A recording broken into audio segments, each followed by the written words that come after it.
चल सो ये होता है हमारे ऐड अकाउंट का स्ट्रक्चर और ये हमने प्रैक्टिकली डिस्कस भी किया। अब हम लोग देखते हैं इसके अंदर कीवर्ड्स किस तरह से हमें प्लान करने होते हैं। सो देखिए एडवर्ड्स कीवर्ड मैचेस टाइप। सो एक टेबल के थ्रू हम लोग समझेंगे इसको कि किस तरह से कीवर्ड को हमें सेटअप करना होता है अपने कैंपेन के अंदर। तो फर्स्ट आता है मैच टाइप। मैच टाइप में हम लोग यहाँ पर बात करते हैं ब्रॉड मैच। ब्रॉड मैच मतलब जिसके बहुत सारी पॉसिबिलिटीज़ हो सकती हैं। तो जैसे कि स्पेशल सिंबल क्या कोई इसके लिए होता है, there is no symbol for broad match. Example समझिए कीवर्ड का हमने लिखा है वुमेन्स हेड।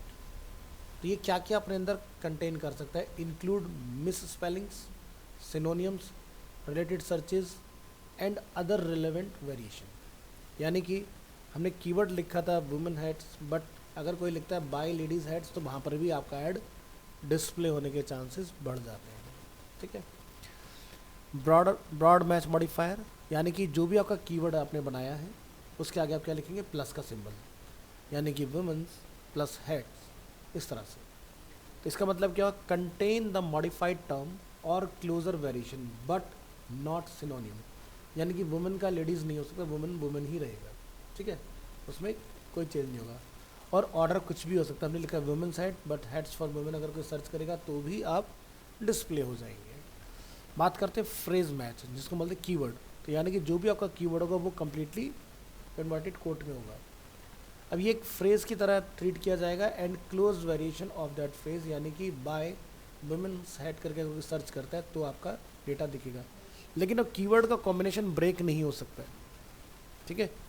नेक्स्ट आता है एग्जैक्ट मैच, यानी कि हमने मेन ब्रैकेट में लिखना है women's head are an exact term and close variation of that exact term. यानी कि अगर आपका इस तरह से कोई लिखेगा सेम ऑर्डर में तभी वो वर्क करेगा, अदरवाइज वर्क नहीं करेगा। ठीक है।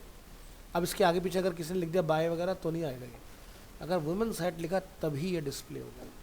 समझ गए। तो इसको ज़रा प्रैक्टिकल हम लोग देखेंगे कि ये कैसे काम करता है। लेट्स से आप यहाँ लिखते हैं अरीना एनिमेशन और एंटर। तो क्या कोई ऐड चल रहा है? नहीं है ना। बोल्ड क्या हुआ इसमें, अरीना और एनिमेशन हमारा रेगुलर आ रहा है इसके अंदर। चलो यहाँ पे सर्च करते हैं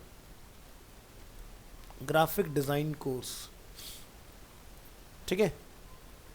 तो आप यहाँ देखोगे graphic design course exact match हो गया कहाँ पर, टाइटल के अंदर। या नीचे डिस्क्रिप्शन कहीं पर ग्राफिक डिज़ाइन कोर्स का कोई जिक्र है? नहीं है ना।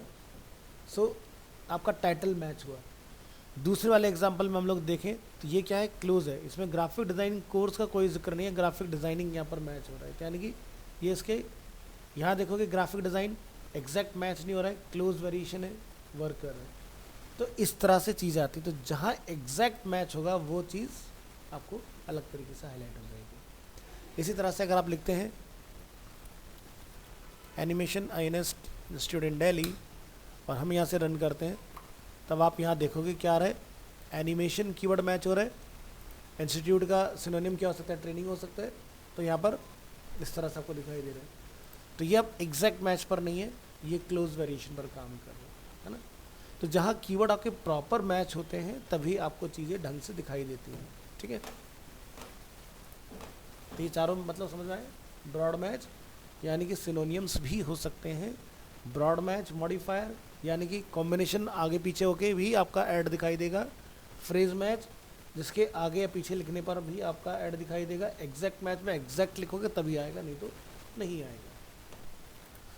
तो जैसे कि अगर हम लोग यहाँ पर कोई कीवर्ड डालते हैं एनिमेशन, तो एनिमेशन पर कोई भी ऐड आपको नहीं मिलता, क्योंकि एनिमेशन काफ़ी ब्रॉड हो गया ना। कौन सा एनिमेशन, किस तरह के एनिमेशन की बात कर रहे हो, क्या एनिमेशन ब्रांड की बात कर रहे हो, 2D की बात कर रहे हो, 3D की बात कर रहे हो। तो ये बहुत ही ज़्यादा ब्रॉड कीवर्ड हो गया, इसलिए इसके ऊपर कोई भी ऐड अपना रन नहीं करेगा, नहीं तो पैसे कटेंगे बिना मुझे, कोई फ़ायदा नहीं है।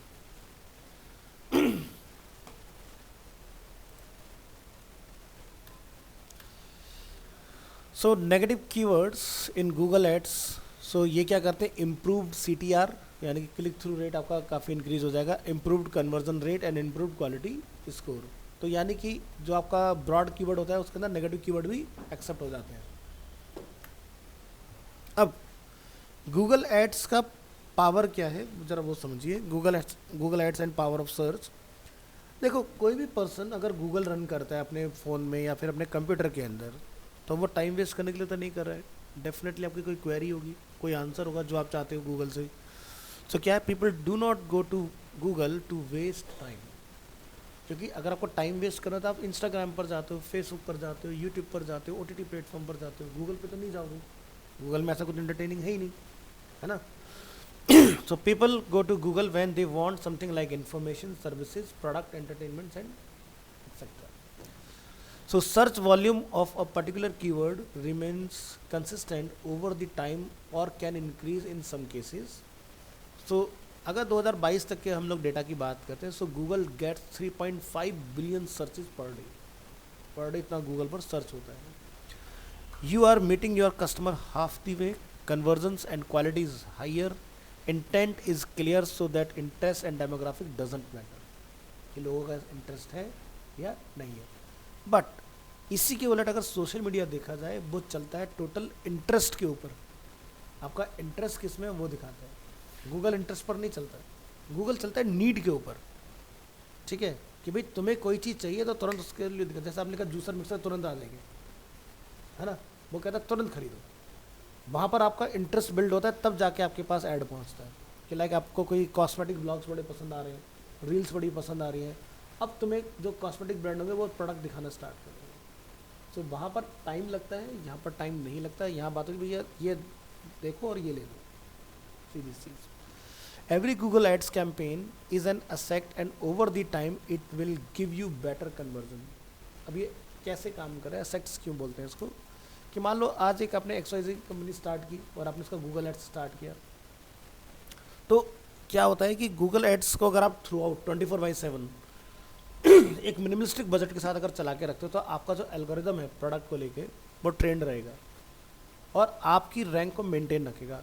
अब बहुत सारे होते हैं, जैसे हिंदी में बोलते हैं बरसाती मेंढक, कि सीज़न आया टर टर चालू। उसी तरह से बिजनेस में क्या होता है, लोग अपना सीज़न आएगा तो अपना ऐड चलाएंगे और फिर बंद करके बैठ जाएंगे। ऐसे लोगों का पैसा वेस्ट होता है, उसका कोई आउटपुट नहीं होता। उससे ज़्यादा अच्छा क्या है कि जब तुम्हारा सीज़न चला जाए तो अपना बजट गिरा दो, लेकिन आप सर्च में तो रहोगे, गूगल भूलेगा नहीं। कहावत है ना, out of sight out of mind. Algorithm भी ऐसे ही काम करते हैं, जब आप उस एल्गोरिदम के सर्च में नहीं होंगे तो आप अपने आप नीचे चले जाओगे। बट अब जैसे मान लो कि हम अरीना की बात करते हैं, हमारा सीज़न जो होता है वो अप्रैल से लेकर सितंबर तक होता है ना। उसके बाद में क्या होता है, ऑफ सीज़न स्टार्ट हो जाता है। ठीक है, अब जो नेक्स्ट स्टूडेंट आएगा वो नेक्स्ट टाइम एग्ज़ाम के बाद में वापस से कम बैक करेगा। तो क्या होता है, इस टाइम पर ऐड का रेंज अपना कम कर दो, बजट घटा दो। अगर आप 20-25 हज़ार रुपये पर मंथ का लगा रहे हो, पर डे का लगा रहे हो एग्जाम्पल के तौर पर, उसको 500 पे ले जाओ, 1000 पर ले जाओ। उससे फ़ायदा क्या होगा, आपका जो सर्च है वो बना रहेगा हर वक्त। और जैसी सीज़न है अपना बजट बढ़ा दो, आपको कुछ भी करनी चाहिए, उस पैसा बढ़ाना है और कुछ नहीं करना। ये नहीं कि फिर से 3 महीने उसको लगेंगे अंडरस्टैंड करने में कि भाई किस तरह के लोगों तक आपका ऐड जाएगा, क्या होगा, सारी चीज़ें। So Google ads gives you idea about SEO। अब SEO में कैसे हेल्पफुल है, लेट्स से कोई पर्सन सर्च करे बेस्ट एनिमेशन इंस्टीट्यूट इन दिल्ली, और उसकी सर्चेस के बेस पर आपका पेज अगर दिखाई दे, तो आप उस बेस्ट एनिमेशन इंस्टीट्यूट इन दिल्ली के ऊपर अपना कोई डेटा ब्लॉग पेज कुछ भी बना दो, आपको बेनिफिट मिलेगा उस चीज़ का। तो जिस सर्च टर्म पर आप दिख रहे हो, उन्हीं सर्च क्वेरीज के बेसिस पर आप अपना डेटा रखिए, उसके अराउंड उसको सेटअप करो। ये होता है driving traffic from Google ads. The below mentioned steps are to understand driving traffic from Google ads topic. So you need strong funnel to get ROI। Funnel क्या होता है, जैसे कि आप सभी जानते हो,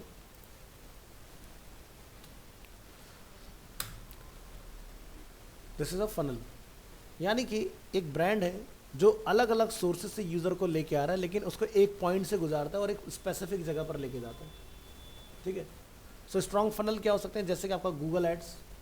ठीक है, गूगल एड्स जब हम लोग चलाते हैं तो गूगल की जितनी भी प्रॉपर्टीज़ होती हैं उन पर चलता है, प्लस गूगल की जितनी पार्टनर साइट्स होती हैं उन पर चलता है। ऐसा तो नहीं गूगल एड्स आपका फेसबुक पे आ जाएगा, फिर फेसबुक ऐड कहाँ जाएगा, है ना। तो गूगल का जो ऐड होता है वो सर्च पर चलता है, गूगल के पार्टनर साइट पर चलता है और गूगल के अपने प्रोडक्ट और सर्विसेज पर चलता है। तो जैसे कि गूगल की प्रॉपर्टीज़ क्या हो गई, जैसे कि यूट्यूब हो गया, जीमेल हो गया, इन सब के ऊपर ऐड आता है। प्लेटफॉर्म क्या हो गया, जैसे कि एंड्रॉयड हो गया गूगल का प्लेटफॉर्म, उसके ऊपर आपको ऐड मिलते हैं। अब एंड्रॉयड में अगर कोई ऐप डालता है तो उसमें देखते हो ज़्यादातर बहुत सारे जो ऐप्स होते हैं वो फ्री होते हैं। जैसे आप लाइक कैंडी क्रश खेल रहे हो, तो उसमें क्या आता है, ऐड आता है बीच में। या जैसे आप सबवे सर्फर खेल रहे हो उसमें ऐड आता है बीच में, या टेम्पल रन खेल रहे हो, जैसे आपकी लाइफ लूज होगी आपको ऐड दिखाया जाएगा, ऐड देखो लाइफ रिवाइव हो जाएगी, दोबारा चालू हो जाओ। ठीक है, तो उन्होंने एक डाला हुआ है कि भाई जब भी आपको लगे कि आपकी लाइफ ख़त्म, ऐड देखो फिर से चालू। तो यानी कि आप ऐड देख रहे हो, ऐड देखोगे तो सीधी सी बात है, गूगल जिसका ऐड आपको दिखा रहा है जी, या जिसका ऐड आप देख रहे हो उससे पैसा चार्ज करेगा। ठीक है, हो सकता है कोई ऐड आपको ऐसा लगे कि जो मीनिंगफुल आ रहा है आपके हिसाब से, या हो सकता है कि आपने कहीं और कोई प्रोडक्ट सर्विस देखा फ्लिपकार्ट वगैरह पर, लेकिन गेम के बीच में फ्लिपकार्ट का ऐड आ रहा है ना। तो यानी कि आप अगर कोई चीज़ इनकम्प्लीट छोड़ के आए तो वो ऐड दिखा के रीटारगेटिंग रीमार्केटिंग के थ्रू उस चीज़ को कंप्लीट कराया जाता है, बार बार रिमाइंडर के तौर पर। तो ये सारी चीज़ें होती हैं। सो फनल का मतलब समझ में आया, यानी कि अलग अलग सोर्स से हम ट्रैफिक को अट्रैक्ट कर रहे हैं एक पॉइंट पर, और उसके प्रोसेस से निकालते हैं कि भाई वो सेल में या पोटेंशियल बायर में क्या कंज्यूमर में कन्वर्ट हो जाए मेरा वो। सो पहला पॉइंट क्या है, स्ट्रॉन्ग फनल। इसके बाद once you have strong funnel it will help you to drive the capital to scale the ads. भाई मान लो कि मेरा सोशल मीडिया प्लेटफॉर्म पर बहुत सारे अच्छा खासा ट्रैफिक है, ठीक है, मेरा यूट्यूब के ऊपर बहुत सारे सब्सक्राइबर्स वगैरह अवेलेबल है। सो अब जब आप ऐड चलाओगे तो आप सोचो कि कितने मास लेवल पर आप वन गो में पहुंच गए, क्योंकि गूगल एनालिटिक्स जो होता है वो सबका अपना रिकॉर्ड रखता है अपने पास। जैसे हमारी लीवास्तु की जो वेबसाइट है उस पर अभी तक कुछ ही महीनों में 10,000 से ज़्यादा लोग विजिट कर चुके हैं। तो यानी कि अगर मैं आज ऐड चला दूँ 10,000 लोगों में इमीडिएट दिखाई दे जाऊँगा। ये नहीं कि वो सर्च करेंगे फिर मैं उन तक पहुँचूंगा, नहीं, 10,000 पे तो इमीडिएट पहुँच गया मैं। बाकी के जो नए लोग सर्च करेंगे वो रहे अलग, समझ गए ना। सो ये होता है फनल का मतलब। Typical funnel looks like traffic, then lead, then sales, then buyers. यानी कि पहला स्टेप क्या होगा, ट्रैफिक लेकर आओगे आप अपने पास, उसमें से अगर 100 लोग आए तो 10 लोग फॉर्म भरेंगे, फिर आप उनको सेल्स पिच करोगे और फिर प्रोडक्ट सेल होगा। This is the flow. So running conversion optimize ads is important. Search traffic plus display network can attract lot of traffic at cheap rates. Search traffic जो हम लोग गूगल सर्च में चलाते हैं, और डिस्प्ले नेटवर्क जो होते हैं हमारे, जैसे आप आज तक पर गए तो वहाँ पे टॉप में राइट में गूगल एड्स के बैनर आते हैं लगे हुए, वो चीज़।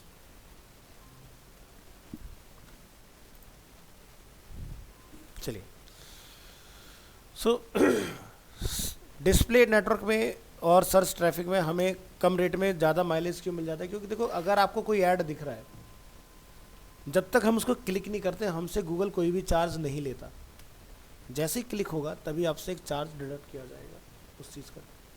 और अगर आपका ऐड दिख रहा है कोई क्लिक नहीं कर रहा तो आपका पैसा जो लिया जाता है गूगल की तरफ से वो लिया जाता है इम्प्रेशन पर, कि कितनी बार वो ओपन हो चुका है। मान लो कि भाई मेरे पास मैंने एक नया XYZ ब्रांड स्टार्ट किया है, बिफोर सेलिंग माई सर्विसेज और प्रोडक्ट मैं चाहता हूँ कि लोग मेरे बारे में जाने कि हु एम आई, या व्हाट काइंड ऑफ प्रोडक्ट हम लोग जो है वो मैन्युफैक्चर कर रहे हैं, उसके क्या सॉल्यूशंस है मार्केट में, उससे हम लोग किसकी क्या प्रॉब्लम को सॉल्व कर रहे हैं। भाई सीधी सी बात है, ऑडियंस को जब तक अवेयर नहीं करोगे लोग कैसे जानेंगे। तो एग्जांपल के लिए कल को एक ABC कंपनी मोबाइल बनाना स्टार्ट कर देती है और कहती है भाई हमने बहुत बढ़िया अमेजिंग फ़ोन बनाया है ना। जैसे इसका एक केस स्टडी पकड़ते हैं, नथिंग का फ़ोन। नथिंग जब मार्केट में आया तो एकदम से हाइप किट हुआ, भी एप्पल के टक्कर पर उन्होंने लॉन्च किया। क्या प्राइस वॉर में वो टिक पाए? आज कितने का फ़ोन है उनका? 25-30 हज़ार रुपये का। स्टार्ट कितने का? 1 लाख रुपये से। नहीं चल पाए ना। उन्हें लगा कि भाई हमने इसका UI UX इतना नेक्स्ट लेवल बना दिया, फ़ोन के बैक को ट्रांसपेरेंट कर दिया, ये सारी चीज़ें कर दी, ढेर सारी लाइटें लगा दी, उसके अंदर चार्ज होगा तो बैक पैनल में लाइट आएगी, कॉल आएगा तो पीछे लाइट जलेगी, अगर मुझे सेल्फी खींचना तो उसमें रिंग लाइट का भी काम हो गया, उसके अंदर बहुत सारी चीज़ें डाली उन्होंने। तो बट क्या होता है ना, एक एंड यूज़र को आपको कन्विंस अगर करना हो तो इतना आसान नहीं है। कुछ लोग बेवकूफ़ बने नए नए के चक्कर में, लेकिन बाद में लोगों ने उसको लेना ही बंद कर दिया। ठीक है, आज की डेट में उसका प्रोडक्ट 30-40 हज़ार रुपये से ऊपर का नहीं है मार्केट में। उन्हें उसी रेंज में आ गए जिस रेंज में ओप्पो, वीवो, शाओमी दौड़ रहे हैं। Next, display and YouTube campaigns can be used for retargeting.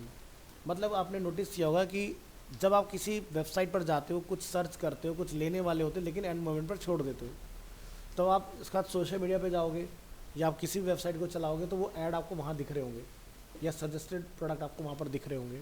सो ये क्या होता है? रीटारगेटिंग या रीमार्केटिंग बोलते हैं इसको। यूट्यूब पर भी आपको बीच बीच में ऐड आते रहेंगे उस तरह के, ठीक है, ताकि जितनी बार आप दिखोगे आपके प्रोडक्ट के बिकने के चांसेस बढ़ जाते हैं। ठीक है, YouTube is the second largest search engine after the Google. यानी कि अगर किसी को सर्च यानी कि टेक्स्ट बेस्ड सर्च में समझ में नहीं आती चीज़ें तो बंदा जाता है यूट्यूब पर हाउ टू और अपना लिख देता है और कोई ना कोई वीडियो से रिलेटेड उसको मिल जाता है वहाँ से। Think of long term with low daily budget to get maximum ROI, you need to set up many campaigns. अब यहाँ पर आप देखिए गूगल की तरफ से एक स्टेटमेंट है कि अगर आप चाहते हैं कि आपका कैंपेन बढ़िया से काम करे, लेट्स से मेरा 1 लाख रुपए का बजट है पर मंथ का, तो 1 लाख रुपए पर मंथ मत लगाओ, पहले अपने एल्गोरिथम को ट्रेंड करो, गूगल अकाउंट को ट्रेंड करो कि भाई वो किस तरह से वर्क कर रहा है लोअर बजट के साथ। जब आपको लगे कि हाँ अब जो मेरे पास कस्टमर आ रहा है वो ये नहीं है कि जी मैंने तो ऐसे ही भर दिया था फॉर्म, भाई मैंने सर्च किया तब मैंने फिल किया आपका फॉर्म, जब उस लेवल पर ब्रेक इवन पर आप आ जाए तब अपना बजट बढ़ाओ, यानी कि अब एल्गोरिथम आपका ट्रेंड हो चुका है। ये नहीं कि डे 1 पर ही आपने पूरा बजट झोंक दिया उसके अंदर, उसके बाद में 2-3 महीने में बजट खत्म, कहते जी हमें तो कोई रिजल्ट आया नहीं, बंद करो गूगल एड्स। तो गूगल एड्स हमेशा वर्क करता है, चलाने वाला बंदा गलत होता है, और यही प्रॉब्लम है इंडस्ट्री के अंदर कि आज के में छोटे बड़े हर बंदा ऑनलाइन जाके पढ़ के आ जाता है ये ऐसे ऐड चलता है। ऐड चलाना बड़ी चीज़ नहीं है, ऐड को स्ट्रेटेजाइज करना बड़ी चीज़ है। जैसे मैं हमेशा कहता हूँ फोटोशॉप चलाना बड़ी चीज़ नहीं है, उससे बनाना कुछ बड़ी चीज़ है। फोटोशॉप चलाने में क्या है, जाके यूट्यूब पर देख लो, हज़ारों वीडियो अवेलेबल है, लेकिन क्या आपको वो डिज़ाइनर बना देंगे? कभी नहीं बना पाएंगे, क्योंकि डिज़ाइनर वाले लेवल की क्रिएटिव थिंकिंग अगर आपको चाहिए तो उसमें आपका इनपुट, आपके मेंटोर का इन्वॉल्वमेंट बहुत ज़रूरी है, नहीं तो आप नहीं कर पाओगे उसके अंदर काम, आप एक ऑपरेटर बन के रह जाओगे। नेक्स्ट, तो डिजिटल मार्केटिंग में कुछ एक्रोनियम्स होती हैं जिनके कुछ फुल फॉर्म्स होती हैं, जैसे कि हम बात करते हैं clicks, the number of people who have clicked on a paid search add, may be वो सर्च ऐड हो सकता है, मे बी वो डिस्प्ले ऐड हो सकता है, ठीक है। तो जैसे क्लिक होगा एक अमाउंट आपका जो बिडिंग में लगाया गया होगा वो चार्ज किया जाएगा आपसे। जैसे कि हमने पढ़ाई था लास्ट क्लास में बिड, कि अगर एक बंदा कहता है $2, $4, $6, $8, उस हिसाब से। इम्प्रेशंस क्या होते हैं? The number of times an ad was displayed in Google search result, ठीक है। इम्प्रेशन हो गया, यानी कि आपने लिखा एनिमेशन, एनिमेशन बार इन एनिमेशन आ गया, इम्प्रेशन हो गया, चाहे क्लिक हो या ना हो, ठीक है। तो इम्प्रेशन का पेमेंट बहुत कम जाता है, क्लिक का पेमेंट ज़्यादा पड़ता है, ठीक है। क्लिक थ्रू रेट जिसको बोलते हैं CTR, the percentage of people saw an ad and clicked on it divided clicks by impression. तो एड्स के अंदर एक ये भी कंट्रोल आता है कि भाई मान लो कि सूजल है, सूजल एक ऐड सर्च करता है, ठीक है। ऐड सर्च क्या करता है, वो एक प्रोडक्ट या सर्विस को ढूंढ रहा है और उसको मेरा ऐड दिख जाता है, वो मेरे ऐड पर क्लिक कर देता है, अब वो दोबारा आएगा, दोबारा क्लिक करेगा, फिर पैसा कटेगा। सो उसमें ऐसा भी होता है कि रिटर्निंग कस्टमर अगर दोबारा आता है तो उसको कंसिडर मत करो, नहीं तो क्या होगा, बंदा पता चला मस्त आराम से ढूंढता, ऐड पर क्लिक करता, तुम्हारे पैसे कटते जा रहे हैं, तुम्हें लग रहा भाई इतने लोग मेरे ऐड को देख रहे हैं, पता चला एक ही बंदा था जी बार बार जो नुकसान करके चला गया आपका, और एक क्लिक जिस कीवर्ड पे वो मेरे तक पहुंच रहा है वो बड़ा महंगा है, तो कंपनी का दिवाला निकल जाएगा भाई, इस तरह से, है ना। फिर आता है CPC, cost per click, the actual cost the advertiser pays when their ads is clicked. फिर आता है max CPC, the maximum amount an advertiser is willing to pay for a single click.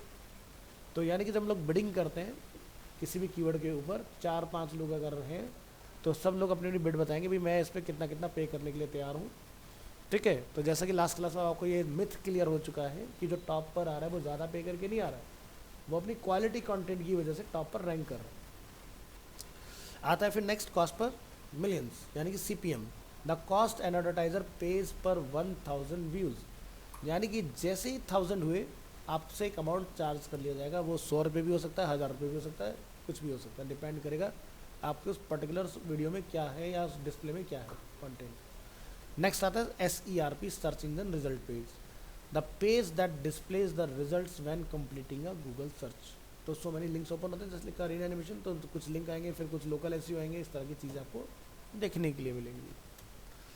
Next, initial questions before starting Google ads, अपने आप से advertiser को खुद से करने चाहिए कि भाई गूगल एड्स क्या आपके बिज़नेस के लिए सही है भी या नहीं। पता चला हम गूगल एड्स चलाने जा रहे हैं बट मेरा काम तो इंस्टाग्राम या फेसबुक से हो सकता था और मैं गलत जगह पर टारगेट करने जा रहा हूँ चीज़ों को। सो पहली चीज़, are people aware of your product service to the point that they can searching online for it. अगर अवेयर ही नहीं है लोग किसी प्रोडक्ट के बारे में और आप बेचने निकल जाओ डे 1 पर, तो कोई क्या क्यों खरीदेगा, छोड़ देगा ना, देखेगा छोड़ देगा, उसे भरोसा नहीं होगा भाई मैं वेट करूँगा पहले कोई खरीदे, उसको रिव्यू करे, उसकी अनबॉक्सिंग करे, उसके बाद, नहीं तो ट्रस्ट बिल्ड नहीं होता है। तो पहला स्टेप क्या होता है, अवेयरनेस कैंपेन, जिसको हम लोग क्लिक पर नहीं चलाते, हमेशा इंप्रेशन पर चलाते हैं। ठीक है। फिर क्या आता है, is your target audience so niche that keywords are too broad, are you the small guy in a competitive and expensive market. में भी हो सकता है कि भाई आप भी कोई एलईडी सेलर मैन्युफैक्चरर हो, ऑलरेडी मार्केट में बहुत सारे यूनिकॉर्न्स बैठे हुए, तो क्या आप उनके साथ वो कॉम्पिटिटिव वॉर खेल पाओगे कि नहीं। सो मार्केट में दो तरह के लोग होते हैं जो अलग अलग तरीके से चलते हैं। एक होता है कि भाई मान लो कि ध्रुव है जो एक प्रोडक्ट बनाता है 20,000 रुपये का, अब सुजल कहता है भाई मैं भी सेम प्रोडक्ट बेचूंगा लेकिन पैसे कम कर देते हैं। एक तो ये माइंडसेट होता है। एक होता है कि जो उससे भी महंगा बेचेगा, चीज़ों को थोड़ा और प्रीमियम फील कराएगा कि भाई इस चीज़ की वैल्यू मैं इससे ज़्यादा रख रहा हूँ, ठीक है। तो हो सकता है आपके कॉम्पिटिटर के पागल है, बट हो सकता है कि आप अपने ओएस में कुछ यूनिक चीज़ें लेके आ गए, है ना। तो एप्पल का आपने नोटिस किया होगा कि प्राइस वॉर में एप्पल कभी नहीं जाता, वो हमेशा अपना प्रोडक्ट जो होगा वो एकदम स्टैंड आउट रखेगा, चाहे थोड़ा बहुत पैसे और क्यों ना बढ़ाने पड़ जाए। तो जब आप अपने पैसे बढ़ाते हो तो अल्टीमेटली एंड यूज़र को ये मैसेज जाता है कि आप कुछ उसके अंदर अलग लेके आए हो, यूनिक। अगर एप्पल बाकी एंड्रॉयड के मार्केट की तरह अगर कॉस्ट गिराने लग जाएगा तो उस वैसे उसके प्रोडक्ट कम बिकता है, मार्केट से बिल्कुल ख़त्म हो जाएगा। तो वो अपने आप को यूनिक दिखाने के लिए अपनी क्वालिटी को इम्प्रूव करता है, उसके साथ में भी कॉस्ट को भी बढ़ा देता है ऑटोमेटिक। तो मैंने बताया ना, दो तरह के माइंडसेट है। एक, किसी कॉम्पिटिटर का आगे अपनी कॉस्ट कम कर दो, ठीक है, यानी कि अब आप क्वांटिटी पर चलोगे। और एक होता है जो क्वालिटी पर चल रहा है और प्रोडक्ट के कॉस्ट में कोई भी कॉम्प्रोमाइज़ नहीं कर रहा है, ठीक है। तो ये था इस लाइन का purpose. Is your website updated, mobile friendly and ready for traffic. पता चला कि आपने जो वेबसाइट बनाया है वो टॉप नॉच अपडेटेड कंटेंट नहीं है उसके अंदर, मोबाइल पर वो कंफर्टेबल नहीं है आपका लेआउट, वो हो सकता है कोई कंटेंट कहीं पर स्क्रॉल हो रहा हो। तो इस तरह की चीज़ें नहीं होनी चाहिए, क्योंकि हाँ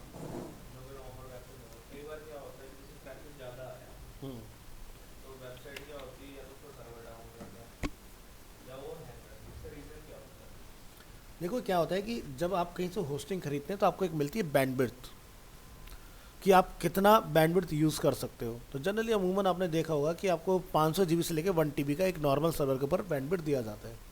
अब बैंडविड्थ क्या होता है, देखो सीधी सी बात है कि मान लो कि आप अपने घर से यहाँ तक आए तो आपको एक रोड चाहिए होगा। अब उस रोड की तरह इंटरनेट पर भी डेटा जब आता जाता है ना ऑन रिक्वेस्ट, मान लो आपने एक वेबसाइट की रिक्वायरमेंट की abc.com, तो डेटा का जो रिक्वेस्ट गया है लेके वो बैंडविड्थ यूज़ हो रही है, और वहाँ से जो रिटर्न आ रहा है डेटा वो भी इसी बैंडविड्थ से डेटा आता है। तो क्या होता है कि जब एक वेबसाइट के ऊपर बहुत ज़्यादा ट्रैफिक आता है वो बैंडविड्थ धीरे धीरे एग्जॉस्ट हो जाती है, ख़त्म हो जाती है। यानी कि आप ऐसा सोचो कि आपने एक वेबसाइट बनाई बहुत सिंपल सी और उसके ऊपर आपने बहुत सारी पिक्चर अपलोड करके रख दी कि लोग यहाँ से आकर डाउनलोड कर सकते हैं। 1 GB किसी ने डाउनलोड किया, 1 GB बैंडविड्थ आपकी ख़त्म हो गई। अब मान लो तुम्हारा डोमेन था 1 ईयर के लिए, होस्टिंग था 1 ईयर के लिए, लेकिन बैंडविड्थ आपकी बहुत अच्छा कंटेंट आपने डालकर रखा तो वो होगी महीने भर में ख़त्म। तो बाकी के जो रिमेनिंग 11 महीने बचे उसमें आपकी वेबसाइट नहीं चलेगी, ठीक है। तो पहला चीज़ आता है बैंडविड्थ। अब दूसरा क्या होता है कि मेरा जो सर्वर डिज़ाइन हुआ है वो हुआ है एक बार में 1000 लोगों को एक्सेस करने के लिए, लेकिन ट्रैफिक आ गया 5000 का, तो ऑटोमेटिकली सर्वर क्या होगा, क्रैश हो जाएगा आपका। सो इसलिए क्या होता है, स्मार्ट कंपनी जैसे कि फ्लिपकार्ट, अब उन्हें थोड़ी ना पता उनके पास ट्रैफिक कितना आएगा जब उनकी बिग बिलियन डेज स्टार्ट होगा, तो वो रखते हैं स्केलेबल सर्वर। इसको ऐसा समझो कि मेरे घर के अंदर बिजली का जो कनेक्शन वो 2 किलोवाट का है, आपने अपने घर में चला लिए 2 AC आज, तो लोड हो गया 4 किलोवाट एग्जाम्पल के लिए, तो क्या आपका मीटर बंद थोड़ी ना हो जाएगा, फुक थोड़ी ना जाएगा। यानी कि अगर बिजली डिपार्टमेंट ये देखेगा कि भाई आप 3 महीने तक लगातार इतना ही लोड चला रहे हो तो ऑटोमेटिकली लोड आपका एनहांस हो जाएगा। सो इसी तरह से क्या होता है, जब फ्लिपकार्ट के ऊपर सेल्स आती हैं तो स्केलेबल सर्वर जो होते हैं वो अपने आप ही अपने रिसोर्स को बढ़ा लेते हैं और उसका पर्टिकुलर चार्ज बिलिंग साइकिल में जोड़ के भेज देते हैं कि भाई इस बार आपका इतना ज़्यादा जो आपने लिया हुआ है उससे अब गया है, इसका चार्ज आपको पे करना है। बट जो शेयर होस्टिंग खरीदते हैं, जो 4-5 हज़ार वाला अकाउंट खरीदते हैं, उसमें ये फीचर नहीं होता। इस वजह से हमारा सर्वर क्रैश होकर साइट डाउन हो जाती है। समझ आया डिफरेंस? हाँ हाँ, 2 चीज़ें होती हैं। सीडी, हाँ, वो आपकी बैंडविड्थ ले रहे होते हैं, करेक्ट। देखो इसको, हाँ हाँ, नहीं देना चाहिए, क्योंकि देखो अगर आपको किसी टॉरेंट से डेटा मिला है तो वो तभी मिला है अगर कोई सीड कर रहा है। भाई इसको ऐसा समझो, इसको बिल्कुल आम भाषा में समझते हैं कि भाई मेरे पास एक लैंड है, मैंने फ्रूट्स के कुछ पेड़ लगा दिए, आपने सीड किया तभी तो लोग हार्वेस्ट करेंगे। अब मान लो कि सारे लोग तुम्हारी मेंटेलिटी पे आ जाए कि भाई मैं 1 kbps कर देता हूँ, तो अगले बंदे तक डाउनलोडिंग कैसे आएगी? तो सीडर्स का काम क्या होता है, मान लो डेटा यूएस से अपलोड हुआ, फिर वो सिंगापुर में किसी ने डाउनलोड किया, फिर वो तो इंडिया में किसी ने डाउनलोड किया, तभी तो आगे जाएगा। यानी कि आपने चेन तोड़ दी। तो बहुत से लोग क्या कहते हैं, डाउनलोड हुआ खत्म, बंद, स्टॉप, सब खत्म। नहीं करना चाहिए, सीड करते रहो डेटा को अगर पॉसिबल है आपके लिए तो, क्योंकि सीड करने में ज़्यादा खर्चा नहीं होता। मैं तो उसका बस इसलिए करता था कि वो अब मेरी स्पीड कम हो रही थी उसकी वजह से डाउनलोडिंग, तो बस कीबोर्ड डाउनलोड होता नहीं है। इसी वजह से आज की डेट में कोई आया था क्या ज्वाइन करने भी? आवाज़ तो हुई थी, हाँ। इसी वजह से क्या होता है ना, आजकल की डेट में जो प्रैक्टिसेस चल रही हैं वो प्रैक्टिसेस ये हैं कि भाई किसी भी वेबसाइट से डेटा डाउनलोड कम से कम हो, कोशिश ये हो कि लाइव ही काम हो जाए। सर वो आई बोल रहे हो एक कर दो, ये नहीं हो पाएगी, उसको बोलो दोबारा भेजे। दोबारा भेज दूंगा।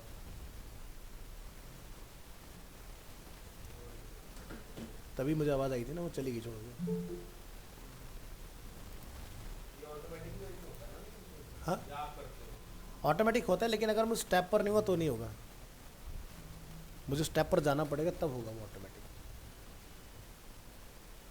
चलिए, तो ये पार्ट समझ में आया। तो वैसे तो टोरेंट बहुत कम ही लोग यूज़ करते हैं, बहुत ज़्यादा उसका मार्केट रहा नहीं टोरेंट का। तो सीधे ड्राइव से जिप अपलोड होती हैं, सीधे सीधे डाउनलोड होती हैं। अब आप एक नोटिस करना कॉमन सी चीज़ कि एक आप अपनी खुद की होस्टिंग पे एक 1 GB का डेटा डाल दो, और एक गूगल की उस पर ड्राइव पर डाल दो। गूगल की ड्राइव वाला 1 मिनट से भी कम में डाउनलोड हो जाएगा, तुम्हारे सर्वर से नहीं होगा डाउनलोड, क्योंकि तुम्हारा सर्वर डेटा दिखाने के लिए बना, ना कि डाउनलोड कराने के लिए। और गूगल का सर्वर दोनों चीज़ों के लिए बना है, क्योंकि गूगल, अमेज़ॉन, माइक्रोसॉफ्ट, ये 3 ही दिग्गज कंपनियां हैं पूरी, कह सकते हो वर्ल्ड के अंदर, जो क्लाउड होस्टिंग में काम करती हैं। बाकी लोग क्लाउड में हैं, लेकिन वो उन्हीं से लेके हैं, खुद का कुछ नहीं है। जैसे कि एग्जांपल ऐसा समझो कि इंडिया को आइडिया कंपनी ने थ्रू आउट टाइम बेवकूफ़ बनाया कि भी 4G उनके पास है, जबकि लेते थे वो वोडाफोन से और देते थे आगे अपने एंड यूज़र को। आइडिया कंपनी का इंटरनेट था ही नहीं कभी, वो आइडिया हमेशा लीज पर लेके चलाती थी, ठीक है। क्योंकि भाई अगर आपको, क्योंकि मैं सबसे पहले आइडिया यूज़र ही था, और मुझे एयरटेल में स्विच होने का सबसे बड़ा रीज़न ही ये था कि उनके पास था ही नहीं। जब मार्केट में 3G आ चुका था, वो 2G में ही चल रहे थे, और मेरे लेने के बहुत महीनों के बाद जाके कहीं जाके वोडाफोन से उनका जब टाई अप हुआ, फिर जाके वो आए। अब वोडाफोन को इससे क्या फ़ायदा मिला? तो ये एक तरह की ऐसी चीज़ समझो कि वोडा जो कंपनी है वो इंडिया की नहीं है, वो है बाहर की। आइडिया कंपनी ऑलरेडी मार्केट में सिम सेल कर चुकी है, तो उसको क्या मिलता है, एक एग्जिस्टिंग ब्रांड जब किसी चीज़ में फैला हुआ है तो दूसरे का सपोर्ट लग जाता है, तो दोनों का काम हो जाता है ना। तो जैसे कि अगर आपने, उन्होंने अपना सर्विस को यहाँ लेके आए, बाद में दोनों ने क्या करा, हैंडशेक किया, क्योंकि जब जियो ने सबको ख़त्म करने वाला सिस्टम बना दिया, तो वोडा और आइडिया दोनों एक होके फिर अपना उन्होंने मार्केट संभाला। नहीं होते तो दोनों ही ख़त्म हो जाते।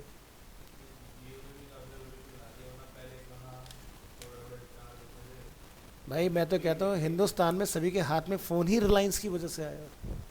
अगर रिलायंस कंपनी ना होती तो मोबाइल फ़ोन इतना सस्ता ही नहीं होता, क्योंकि मोबाइल फ़ोन चलाना तो छोड़ो, ख़रीदना ही बहुत बड़ी बात होती थी पहले। जब कभी फ़ोन पहले, सबसे पहले जब आए थे, इतने एक्सपेंसिव हुआ करते थे, एक आम आदमी की 6 महीने की सैलरी, इतना महंगा होता था। तो मैं खुद, जो मैंने पहले, जो सबसे पहले मैंने कॉल्स वगैरह चलाना स्टार्ट किया, 14 रुपये की मैंने कॉल की हुई है, 7 रुपये की कॉल तक मैं पहुंचा हूँ। उसके बाद में जाके इनकमिंग फ्री का मैंने ज़माना देखा, तो मुझे पता है कि फ़ोन कितना एक्सपेंसिव हुआ करता था। तो पहला फ़ोन ऐसा छोटे से फ़ोन पैनासोनिक कंपनी बनाया करती थी, या फिर मार्केट में कंपनी होती थी नोकिया, तो उनके फ़ोन आते थे यार 15-20-30 हज़ार रुपये के फ़ोन हुआ करते थे उस ज़माने में, और वो भी ऐसे जिसमें ब्लैक एंड वाइट डिस्प्ले, पर उसका ही ट्रेंड बहुत बड़ा हुआ करता था। तो रिलायंस ने इंट्रोड्यूस किया 2003 में अपना कैंपेन, कर लो दुनिया मुट्ठी में, और उस कैंपेन से रिक्शे वाले के हाथ तक फ़ोन पहुंच गया। लोगों ने लिया, लेकिन लेके चलाया नहीं गया, क्योंकि कॉल रेट बहुत हैवी हुआ करते थे। तो रिलायंस ने फिर एक और कैंपेन अपना रन किया कि जिसके भी जितने बिल हैं सब ज़ीरो कराओ, रीस्टार्ट, दोबारा से चलाओ। तब जाके ये कंपनियां नीचे आई। एयरटेल, सॉरी, जो आपकी आइडिया कंपनी थी ना, ये पहले एस्कोटेल के नाम से हुआ करती थी। एस्कोटेल से बनी आइडिया, और आइडिया से बनी फिर VI। ये इसकी जर्नी थी। अब इन सब के बीच में आपने देखा होगा, ना जाने कितने ब्रांड आए, यूनिनॉर हुआ है ना, डोकोमो हुआ, ठीक है, बहुत सारे ब्रांड आए और इस वॉर में पिस के ख़त्म हो गए, सब बंद, सब बंद हो गए इस वॉर में, सब पिस गए। जो बड़े थे, जो पुराने थे, वही टिके रहे।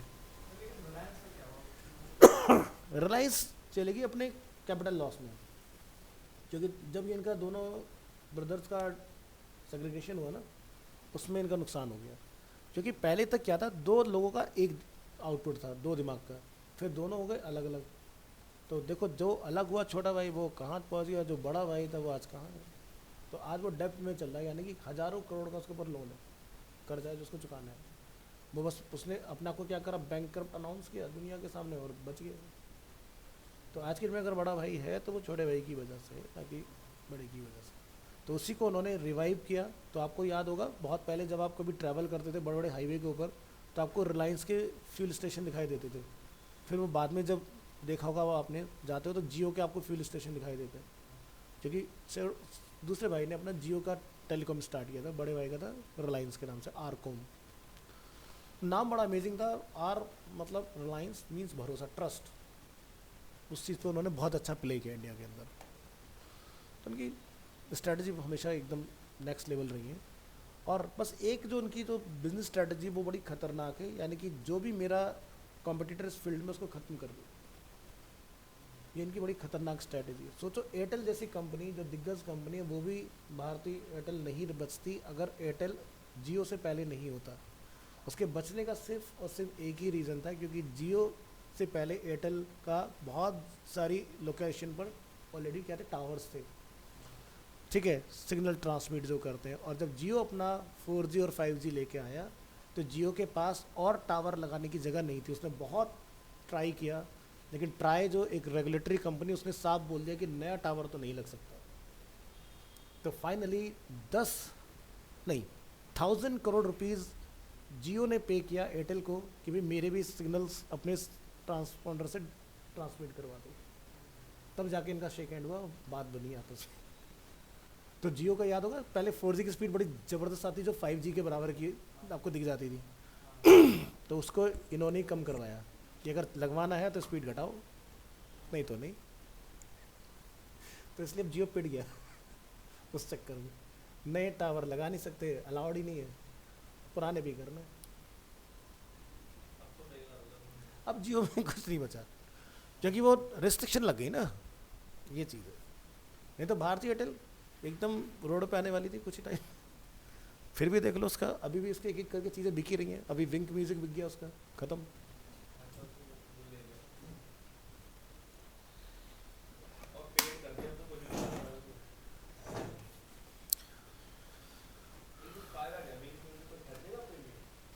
कौन खरीद रहा है आज के टाइम में। देखो फ़ायदा क्या होता है, एयरटेल जा रहा है, सॉरी एप्पल जा रहा है एक ऐसे मॉडल के अंदर जहाँ पर वो भी एड चलाना स्टार्ट करेगा गूगल की तरह। एप्पल भी एडवर्ड में आ रहा है। तो एप्पल को ये दिख गया कि मैं फ़ोन बेच के तो नहीं चल सकता दुनिया के अंदर, तो मुझे भी कुछ करना पड़ेगा। तो जैसे एप्पल क्या कहता है, भी 128 GB का फ़ोन क्यों बनाता है, क्योंकि सीधी सी बात है, अगर 50 मेगापिक्सल का कैमरा अगर आईफोन के अंदर है एग्जाम्पल के तौर पर, तो आपने, मैं कहता हूँ 100 फोटो खींची, ड्राइव फुल हो गई, ठीक है। अब फोटो से लोगों का लगाव बड़ा होता है, मोमेंट होता है ना, लगाव बड़ा तो डिलीट नहीं कर सकते। अब एंड्रॉयड वाला तो चलो फिर भी डाल देगा, वो कहाँ लेके जाए, तो 5 GB का स्टोरेज देते हैं। तो वो स्टोरेज बेच के पैसा कमाता है एप्पल, कि भैया मेरा क्लाउड लो और इतना जितना तुम्हें अपलोड करते जाओ उसका उस हिसाब से मंथली अपना पेमेंट करते जाओ। तो ये ऐसे चलाते हैं इस चीज़ को। जो कि मैं हमेशा कहता हूँ कि मोबाइल फ़ोन चाहे एप्पल चलाओ या एंड्रॉयड चलाओ, 1 मेगापिक्सल से ऊपर की फ़ोटो कभी मत खींचो, क्योंकि इसका तुम कभी ज़िंदगी में इस्तेमाल ही नहीं कर पाओगे। कहाँ लगाओगे 50 मेगापिक्सल की फ़ोटो, यानी कि इतनी बड़ी दीवार की फ़ोटो कहाँ लगाओगे, कौन सी व्हाट्सएप पर डीपी बनाओगे, कोई फ़ायदा ही नहीं है। सो 1 megapixel is more than enough, यानी कि जो ये साइज़ देखो दिस इज 1 मेगापिक्सल 1024x1024। और सोशल मीडिया पर जो भी आप डेटा देखते हो 1080x1080 होता है, तो हो गया ना 1 मेगापिक्सल। तो काय को 50 मेगापिक्सल 100 मेगापिक्सल फ़ोन भरते रहो। एक ज़माने में जब फ़ोनों के अंदर कुछ MB की मेमोरी हुआ करती थी, तब भी लोग काम चला लिया करते थे। 128 MB के मेमोरी कार्ड में लोग गाने वीडियो सब रख लेते थे। और आज हमारा पेट ही नहीं भर रहा, 512 GB 1 TB कुछ हो ही नहीं रहा। हाई क्वालिटी कंटेंट की बात करते हैं ना, कुछ नहीं है, सब ये मिथ है। अगर तुम फोटोग्राफर वीडियोग्राफर नहीं हो तो तुम्हें हाई रेजोल्यूशन में फ़ोटो खींचने की ज़रूरत ही नहीं है। चलिए, तो नेक्स्ट आगे बढ़ेंगे हम लोग। पहला चीज़ ये हमने डिस्कस कर लिया। नेक्स्ट क्या है, गोल क्या है अपना, और हमारा उस चीज़ को अचीव करने के लिए बजट क्या है। अगर ये चीज़ स्ट्रेटजाइज नहीं करोगे तो पता चला गूगल ऐड में पैसा लगाना स्टार्ट किया, लेकिन जब रिजल्ट आता तब तक तुम्हारा बजट ही खत्म हो गया, तो तुमने जो इतना 1-2 लाख रुपए लगा दिए वो शून्य हो गया फिर से। तो इसलिए क्या कहते हैं, स्मॉल बजट के साथ चलो, और फिर जब आपका एल्गोरिदम आपको सही रिजल्ट देना स्टार्ट करे तब अपना बजट बढ़ाइए, ना कि पहले से ही उसको चला के बर्न कर दो अपने बजट को। Next is your website layout copy and CTA, जिसको बोलते हैं call to action, buy now, add to cart, shop now, इस तरह के जो होते हैं, setup to achieve your goals. तो लास्ट क्लास में डिस्कस किया था ना हमने वेबसाइट्स अरीना वाली, कि कहाँ कहाँ पर होना चाहिए अगर कोई पर्सन इंटरेस्टेड है, वो चीज़। नेक्स्ट क्या है, are you prepare to commit and run adverts for 3 or more months. तो 3 महीने के लिए अगर आप कोई गूगल ऐड चला रहे हो तो आपको कोई भी बेनिफिट नहीं आएगा, भले से चाहे आज ऐड चलाने के बाद मेरा कुछ ही घंटों में या नेक्स्ट डे आपका ऐड दिख जाए, फ़ायदा नहीं मिलेगा आपको। कम से कम 3 महीने तो ऐड चलानी है। अब बहुत सारे लोग, न जाने मुझसे कितने लोग ऐसे टकराते हैं, यार मेरा कोई इवेंट आ रहा है बस 15 दिन के लिए ऐड चला दो। मैंने कहा सच्चा पोस्टर छपवा दो दीवारों पर, कोई फ़ायदा नहीं गूगल में लगा के पैसा, क्योंकि रिजल्ट तो आएगा ही नहीं। जब तक रिजल्ट आएगा तब तक तुम्हारा इवेंट खत्म हो जाएगा, टाइम निकल जाएगा। तो अगर इवेंट के लिए अगर आप कुछ प्लानिंग कर रहे हो तो बहुत पहले से शुरू करो, ना कि एकदम एग्ज़ाम की तरह कि कल पेपर है आज रात को पढ़ेंगे, रिजल्ट आएगा तो कुछ नहीं आएगा, पास ही हो पाएंगे फिर।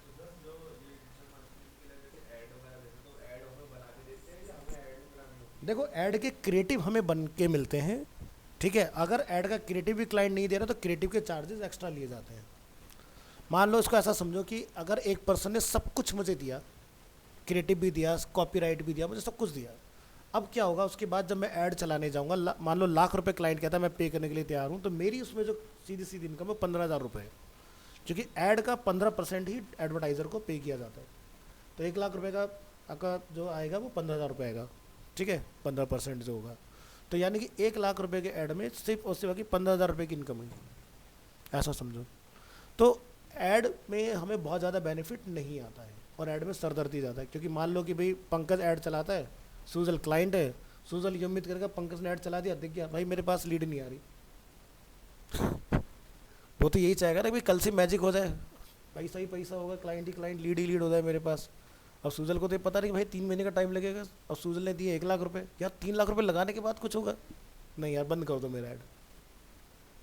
तो ये क्या होती है, गलत काउंसलिंग, यानी कि क्लाइंट को हम लोग एक गलत कमिटमेंट ये कर देते हैं, उसको गलत एक फोरकास्ट दे देते हैं कि भाई बहुत तगड़ा एकदम बेनिफिट आने वाला, ड्रास्टिक चेंज हो जाएगा, होगा लेकिन टाइम लगेगा। तो ध्यान रखिए 3 महीने मिनिमम, और मैक्सिमम तो कोई लिमिट ही नहीं है। जितना लंबा ऐड चलेगा एल्गोरिदम आपके लिए उतना बढ़िया रिफाइंड डेटा लेके आएगा।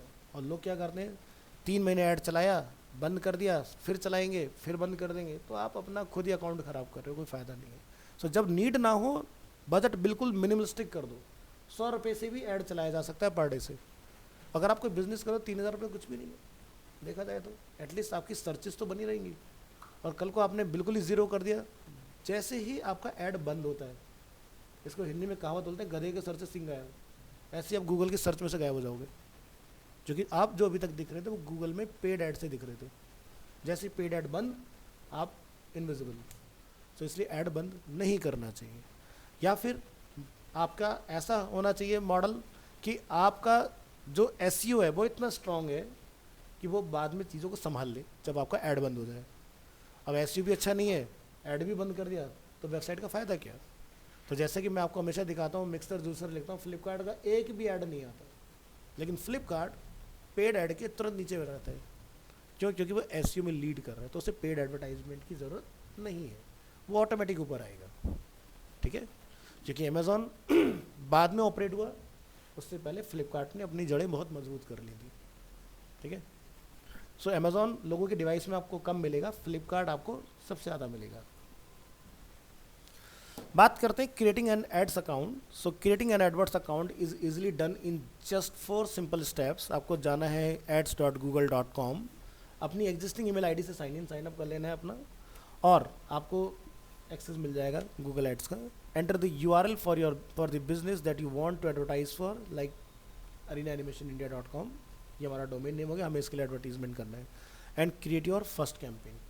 सो जब आप कैंपेन क्रिएट करने जाएंगे तो गूगल आपको कुछ ऐसा स्ट्रक्चर दिखाता है अपने अकाउंट का कि जैसे कि हम लोग पहले भी देख चुके हैं, एडवर्ड्स अकाउंट जो किसी भी पर्सन के नेम से हो सकता है। कैंपेन्स बाय डिफ़ॉल्ट मल्टीपल नहीं होते, हम मल्टीपल कैंपेन बनाते हैं।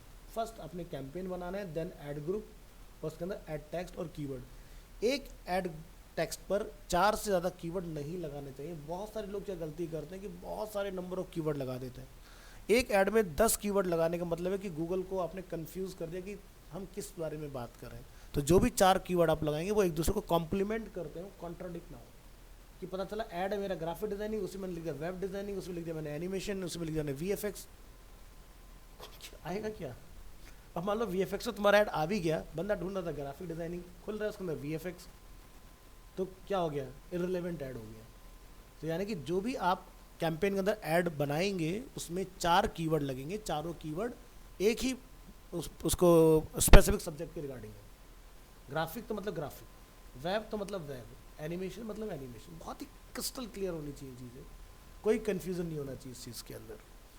तो अकाउंट जो होता है आपका ऐड अकाउंट, वो 2 बेसिक लेवल पर बना होता है, इसको ज़रा समझिए, कैंपेन और ऐड ग्रुप, ठीक है। फिर इसके अंदर क्या आता है आपका बजट, जियोग्राफिकल लोकेशन, साइट की कैटेगरी एंड स्ट्रक्चर, और एडवर्टाइजर यूजिंग नेटवर्क, कि भाई आप सर्च के लिए चलाना चाहते हैं या डिस्प्ले के लिए या दोनों के लिए, तो ये पॉसिबल है। कीवर्ड्स की बात करते हैं। Keywords are the way user search for your product और service. There are 2 parents and 4 types of keyword, ठीक है, that can be use to display and ad on Google. So क्या होता है? एग्जैक्ट मैच, जो कि हम लोगों ने अभी टेबल के थ्रू समझा, highly recommended. Phrase match, close second. Modified broad match, increase exposure and search, and broad match rarely recommended, ठीक है। ब्रॉड पर अगर आपने चला दिया, जैसे कि मैंने बात की थी एनिमेशन, तो एनिमेशन पे भी ऐड दिख गया, जबकि उसको उसके ऊपर कुछ ऐसा देखना नहीं था, और ऐड दिखेगा, यूज़र क्लिक करेगा तो पैसा कटेगा। तो कभी भी एनिमेशन कीवर्ड पर आपको ऐड जो होता है जनरली देखने के लिए नहीं मिलता, काफ़ी ब्रॉड कीवर्ड होता है। स्पेलिंग मिस्टेक, पूरा लिखिए N और रन करिए इसको। तो क्या कोई ऐड है यहाँ पर? नहीं है ना। लेकिन जैसे आप लिख दोगे 2D एनिमेशन, ठीक है, अभी इस वक्त 2D पर भी कोई नहीं चला रहा, अब आप लिखिए 2D एनिमेशन कोर्स, आ गया, ठीक है। अब देखो ये जो ऐड मैच हुआ, किस पर मैच हुआ है? एनिमेशन, ना तो 2D ना कोर्स, ठीक है। तो इसके ऊपर ये चला। अब ये कोर्स का सिनोनियम पकड़ रहा है क्या? ट्रेनिंग, तो उस पर चल रहा है। तो आपको ये मैं टेबल पूरी पढ़ा चुका हूँ यहाँ पर कि किसका क्या मतलब होता है, इसको ध्यान रखिएगा। नेगेटिव कीवर्ड्स क्या होते हैं? जैसे exact match, phrase match and broad match. Sorry, so exact match को समझते हैं। जैसे कि एड्स में show on searches that are an exact term and close variation of that exact term. जैसे एग्जाम्पल कीवर्ड वुमेन्स हैट्स, ठीक है। तो ये आपका क्या हो गया? Exact match. इसकी बात करते हैं फ्रेज मैच की।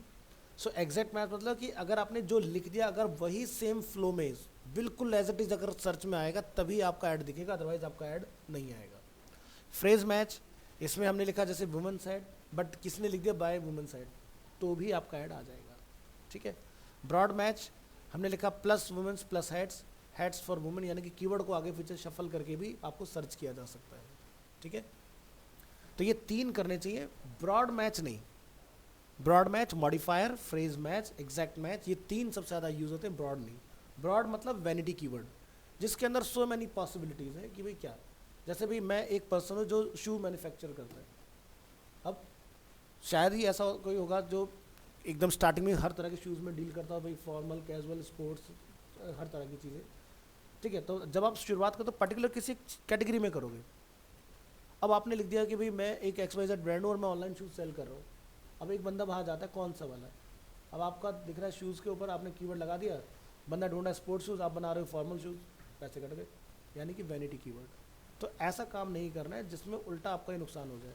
तो कीवर्ड बहुत सोच समझ के प्लान करने चाहिए, उसके मल्टीपल सिनेरियोज देख के चलो कि उसके क्या क्या आउटकम्स हो सकते हैं। जो क्लाइंट होगा वो हमें कीवर्ड अगर क्लाइंट बताएगा तो फिर तुम किस बात का पैसा लोगे? इसलिए तो तुम्हें रखा है यार, तो खुद ना चला ले। ऐड चलाना कोई बड़ी चीज़ नहीं है, ऐड कोई भी चला सकता है, टक टक टक क्लिक करते जाओ ऐड बन जाता है। ठीक है, तो पैसा तुम्हें उसी चीज़ का मिलता है, कीवर्ड का। कीवर्ड कितना बढ़िया रिसर्च करते हो। देखो आपने नोटिस किया होगा जब आप फेसबुक पर या इंस्टाग्राम पर कुछ डालते हो तो वहाँ पर एक आता है बूस्ट पोस्ट, नोटिस किया हो मे बी डेस्कटॉप वगैरह के ऊपर। अब बूस्ट पोस्ट में क्या होगा, वो आपको बोलेगा भाई इतना अगर 500 रुपये खर्च करोगे तो मैं इनको 50,000 लोगों तक पहुँचा दूंगा, पहुँचा देगा। अब 50,000 कौन है वो लोग? उसका काम है 50,000 लोगों तक पहुँचाना। 50,000 आपके मतलब से हैं या नहीं है वो मेरा काम नहीं है। यहीं पर आता है एजेंसी और एडवर्टाइज़र का रोल कि भाई मैं उस 500 रुपये को इस तरह से इस्तेमाल करूँगा कि भाई सुजल ने अगर मान लो कोई एनिमेशन के ऊपर बात कही है तो एनिमेशन में जो इंटरेस्ट रखते हैं उनको ही दिखाई दे। पता चला जो कपिल शर्मा में इंटरेस्ट दिखा रहे हैं उनको भी दिख रहा है, क्या फ़ायदा मेरे लिए? नहीं है ना। तो दोनों प्लेटफॉर्म अलग अलग चीज़ों पे वर्क करते हैं। सोशल मीडिया चलता है इंटरेस्ट के ऊपर और गूगल चलता है नीड के ऊपर, क्योंकि गूगल पर आप इंटरेस्टिंग चीज़ें ढूंढने नहीं जाते, आप नीड वाली चीज़ें ढूंढने जाते हो। तो यानी कि जो इमीडिएट आप अगले 10 से 15 दिन में खरीद लो।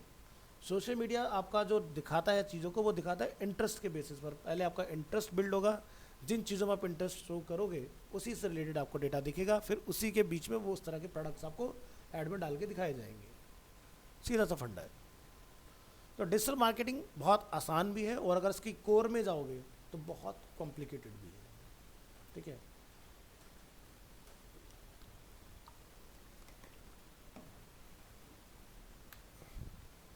बात करते हैं researching keywords. So there are endless ways that an advertiser research keyword. ठीक है, कैन रिसर्च कीवर्ड्स। तो जैसे हमने गूगल कीवर्ड प्लानर देखा था, sorry. So review your website and determine what you have already determined as valuable to your business. Look at what your competitor websites and optimizing for keywords. तो अगर आप अपने, सीधी सी बात है, जब आप किसी बिजनेस में आते हो तो हो सकता है फर्स्ट टाइम बिल्कुल आप एकदम यूनिक हो नए। जैसे कभी 1996 में जब एनिमेशन इंट्रोड्यूस हुआ तो अरीना एकदम अलग केला था इस चीज़ के अंदर, कोई इसका कॉम्पिटिटर नहीं था। आज की डेट में सो मैनी, मतलब इवन अगर साउथ एक्स की बात करोगे तो यहाँ पर बहुत सारे कॉम्पिटिटर बैठे हुए हैं, जैसे कि मैक। भले से वो आज हमारा ही पार्ट है बट कभी वो 2009 से पहले इंडिविजुअल एंटिटी में कंसिडर होता था। या जैसे यहाँ देखो TGC है एग्जांपल के लिए। तो इस तरह के बहुत सारे इंस्टीट्यूट्स हैं यहाँ पर, सबके नाम तो मुझे नहीं पता है बट ये हब है। ठीक है, साउथ एक्स से लेकर लाजपत नगर तक, जिसमें सो मैनी आपको इंस्टीट्यूट्स मिल जाएंगे।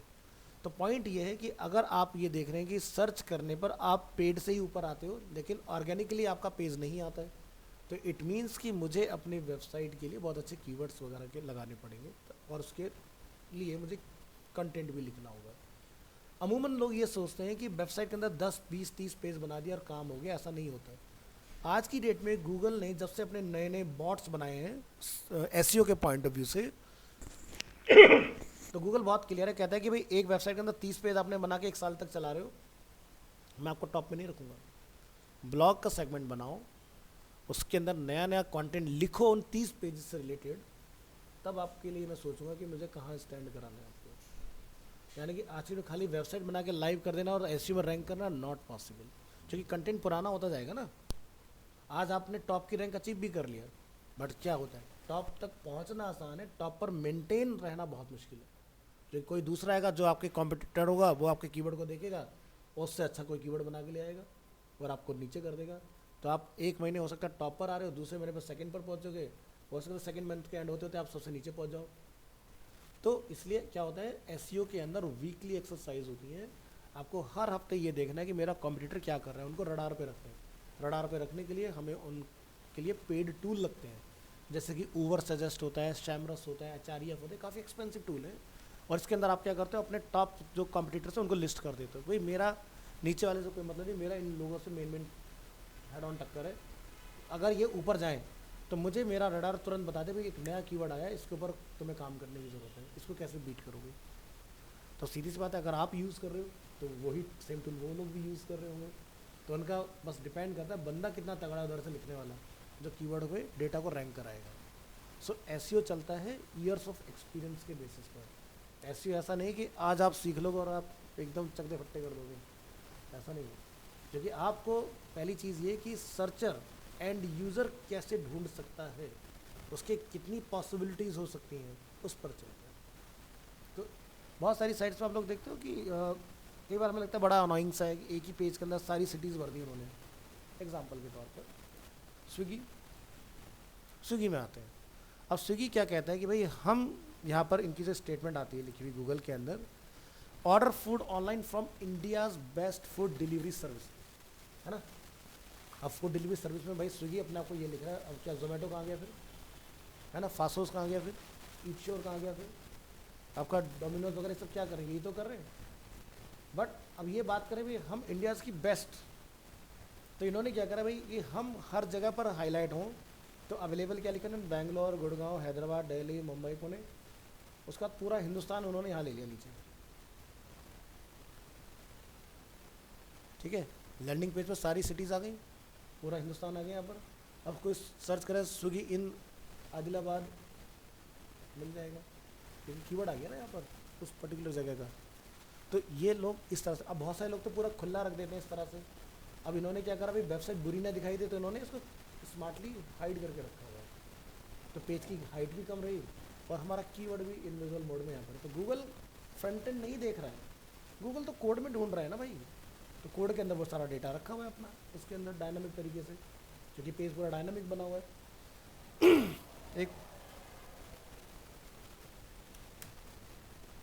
एक और पेज दिखाते हैं आपको, एसईओ में जो सबसे बढ़िया रैंक करता है, सीके स्टूडियो। ये अपना ही स्टूडेंट है जिसका ये फ़ोटोशूट का काम है। अब इसमें देखो कीवर्ड इंग्लिश और हिंदी दोनों मिक्स करके डाला हुआ है। भाई सीधी सी बात है, आपने हो सकता है गूगल सर्च में बहुत सारे लोग टाइप करते हैं, बहुत सारे लोग माइक का बटन दबाते हैं, बोल के सर्च कर लेते हैं। हो सकता है बाय डिफ़ॉल्ट आपने कीवर्ड का जो लैंग्वेज है वो हिंदी चूज़ किया हुआ है, काम करेगा। इंग्लिश लिया तो भी काम करेगा, है ना। स्मार्ट मूव एसईओ के पॉइंट से। ठीक है, नीचे आते हैं। अब यहाँ पर देखोगे इससे सारी कैटेगरीज ले आए अपनी, वो किन किन चीज़ों का ये लोग शूट करते हैं। नीचे चलो, लोकेशन की भी कहीं ना कहीं बात हुई होगी। ठीक है, और नीचे आओ,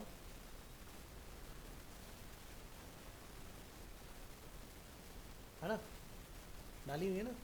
तो पर्पस समझ में आ रहा है क्यों डाला जाता है ये चीज़, कि कहीं भी सर्च किया जाए मेरे को तो मैं टॉप पे आऊँ। ठीक है, तो ये सीके स्टूडियो जो है ये बड़े बड़े फोटोग्राफर को टक्कर देता है, क्योंकि उसको अब ऐसे समझ में आ चुका है कि कैसे काम करता है। ठीक है, एक और बंदा आया था इसके टक्कर में, जब ये 2022 में मेरे साथ कोर्स अपना कंप्लीट करने वाला था, तो क्या हुआ था कि एक बंदे ने ब्लैक हैट एसईओ किया, मतलब अनएथिकल, और इसको बीट कर दिया। तो कहता है सर ये मुझसे ऊपर आ रहा है, जबकि मैंने सारा कुछ सही तरीके से यूज़ किया। मैंने चेक किया तो उसमें कुछ गलतियाँ थी, यानी कि जो गूगल की पॉलिसी है उसको ओवर रूल किया हुआ था। मैंने उसको बोला 1 से 2 महीने मैक्सिमम। ठीक है, ये अपना आप गायब भी हो जाएगा, दिखेगा भी नहीं तेरे को। और वही हुआ, ब्लैक हैट एसईओ जब आप किसी वेबसाइट के अंदर लगा देते हो, तो जिस भी कंपनी को उन्होंने दिया होगा काम करने के लिए, या बंदे ने खुद किया होगा, खुद बंदा करेगा तो इतना उसे नहीं पता था एल्गोरिदम को कहाँ से बाईपास मारना है, तो उन्होंने डेफिनेटली किसी कंपनी को दिया होगा। एक उस एजेंसी ने मोटा चार्ज किया होगा उनसे कि भाई ₹1,00,000 दो, हम आपको 1 महीने में ऊपर ले आएंगे। ला दिया भाई सबसे ऊपर उन्होंने, और 1 महीने के अंदर ही गायब भी हो गई कंपनी। क्या हुआ कि गूगल ने उस डोमेन को पेनलाइज कर दिया, ब्लैक लिस्ट कर दिया। क्योंकि जब भी आप ऐसा कुछ करोगे, शॉर्टकट मारोगे, गूगल का जब भी सिक्योरिटी चेक चलेगा और तुम अगर रडार में आ गए, तो अब उस डोमेन को तुम चला ही नहीं पाओगे। मतलब फिर ऐसा चलेगा, सूजल ये मेरी वेबसाइट है। अब ऐसे में कितने लोगों को बताऊंगा भाई कि ये मेरी वेबसाइट है, तो ऐसी वेबसाइट का कोई फ़ायदा नहीं होता। और अगर आप उस पर ट्रैफिक ले भी आओगे, तब भी आपका डोमेन रैंक नहीं करेगा, सर्च में आप फिर भी नहीं आ पाओगे। तो शेयर करो, क्लिक करो, चलाओ। तो यानी कि डोमेन चेंज करना पड़ जाता है, इसलिए कोई जुगाड़, कोई शॉर्टकट नहीं करना चाहिए, चाहे 1 साल लग जाए रैंक में आने में, लेकिन शॉर्टकट नहीं। तो इसलिए गूगल ने ये बोला कि भाई आप वाइट हैट और ब्लैक हैट दोनों का ऐसा बनाओ जैसे आटे में नमक कॉम्बिनेशन, कि भाई अगर खाने में नमक ज़्यादा हो जाए तो टेस्ट ख़राब, ना हो तो भी ख़राब, लेकिन बैलेंस होगा तो अच्छा होगा। तो गूगल ये कहता है आपका 80 to 90% क्या होना चाहिए वाइट हैट, और 10 to 20% आपका क्या होना चाहिए ब्लैक हैट। दोनों को मिला दो, ग्रे हैट बन गया, तो चल जाएगा। यानी कि थोड़ी बहुत आप मेरी पॉलिसी के साथ खिलवाड़ कर लो, छोड़ दूँगा, लेकिन बहुत ज़्यादा होगा तो नहीं। तो ऐसी वेबसाइट्स बंद हो जाती हैं।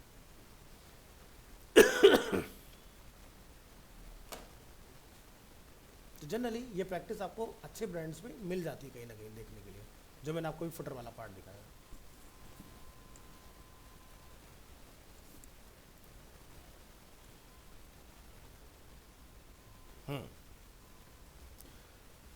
तो कीवर्ड की बात चली थी हमारी, तो यहाँ पर कहाँ तक डिस्कस किया था हम लोगों ने? Build a list from your on product service knowledge expertise, use Google keyword tool to research new keyword ideas and get search volume data for keywords you have already found. So जब हमने Google keyword planner search किया था उसमें देखा था कितना कितना traffic था लास्ट मंथ में, पास्ट 3 मंथ्स के अंदर वो टेबल था पूरा बना हुआ, जिससे हमें पता चल जाता कि किस कीवर्ड पे मेहनत करने की ज़रूरत है। पता चला आपने एक ऐसा कीवर्ड ले लिया देखने में तो बहुत अच्छा साउंड कर रहा है लेकिन उस पर ट्रैफिक कुछ भी नहीं है, तो ऐसे कीवर्ड पे जाने का फ़ायदा ही नहीं है, क्योंकि आप उस कीवर्ड के ऊपर मेहनत करते रहो और रिजल्ट आपको जाके मिला 2 साल बाद, ऐसा कोई फ़ायदा नहीं। वही कीवर्ड लो तो ट्रेंड कर रहे हैं आपके। Run searches on Google for your known keywords and look at the related searches at the bottom of SERP। इसका मतलब ये हुआ जब आप गूगल में सर्च करना स्टार्ट करते हैं तो गूगल आपको उस पर्टिकुलर कीवर्ड से रिलेटेड हिंट्स देता है नीचे, जैसे कि अभी जो यहाँ पर आपको दिखाई दे रहा है इन सभी के अंदर ग्राफ की तरह ट्रेंड, ये ट्रेंडिंग सर्चेज हमारी जो पिछले 24 घंटे में ट्रेंड हुई है सबसे ज़्यादा। अब हम अपने कीवर्ड की बात करते हैं।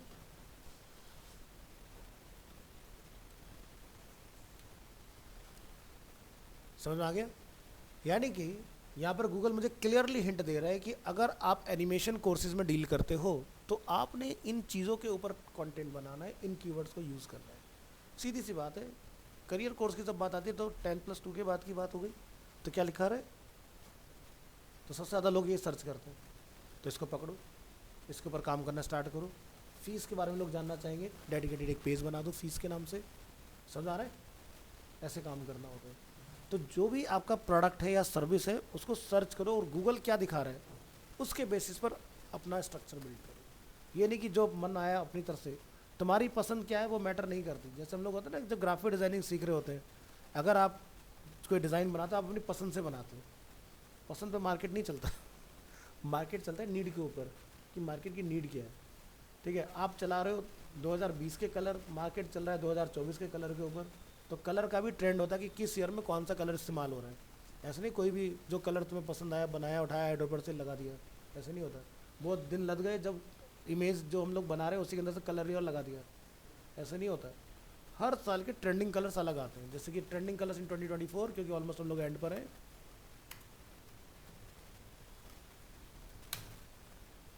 ठीक है, तो यहाँ से ये आपके पास लिस्ट आ जाएगी कि कौन से वो कलर है 2024 से जिन्होंने सबसे ज़्यादा ट्रेंड किया। तो आपको ट्रेंड के हिसाब से चलना है, ये नहीं कि मेरे को तो बस ऐसा सिखाया था तो मैं ऐसा बनाऊंगा, ये सब कुछ नहीं होता। इसलिए हमारा डिज़ाइन वायरल भी नहीं होता। ठीक है, तो ये आपके 2024 के कलर्स निकल के आए हैं जिनका सबसे ज़्यादा यूज़ हुआ है 2024 में। ऐसे हर कलर हर ईयर का अपना एक ट्रेंड होता है कलर का, कौन से कलर सबसे ज़्यादा यूज़ किए गए। तो डिज़ाइनिंग में खासकर इन चीज़ों का ध्यान रखना चाहिए आप।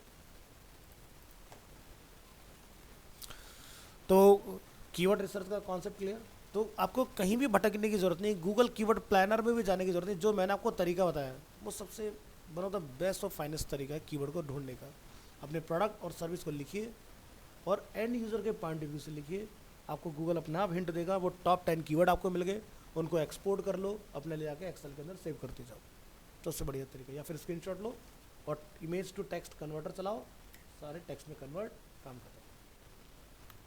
अब बात करेंगे ऐड कॉपी के बेसिक्स, क्योंकि जब भी आप कोई ऐड देखते हो तो उसको कैसे हमें समझना है कि कौन सा पार्ट क्या होता है। तो ऐड स्ट्रक्चर क्या होता है? सबसे पहले आता है आपका हेडलाइन, जो टॉप में हम लोग देखते हैं। फिर क्या होता है? डिस्प्ले URL, जो भी वेबसाइट का नेम या जो भी आगे स्लैश पेज होगा। फिर क्या आता है? डिस्क्रिप्शन। इसमें हमें ये ध्यान रखना होता है कि ये जो आपका डिस्क्रिप्शन होता है ऐड के केस में, पेज के केस की बात नहीं कर रहे, ऐड के केस में। तो यहाँ पर लिखा 35 करेक्टर। 2024 का जो अपडेट है वो ये कहता है कि 25 करेक्टर से ज़्यादा का आपने डिस्क्रिप्शन नहीं लिखना है। आप मल्टीपल लिख लो लेकिन एक लाइन में 25 से ज़्यादा नहीं होनी चाहिए। ठीक है, फिर आपका बनता है फाइनल URL, इन सब चीज़ों को मिला के। ठीक है, तो ये सारी चीज़ें मिल के बनाते हैं आपका एक सर्च। तो जैसे एग्जांपल के तौर पर अगर हम लोग यहाँ जाके सर्च करते हैं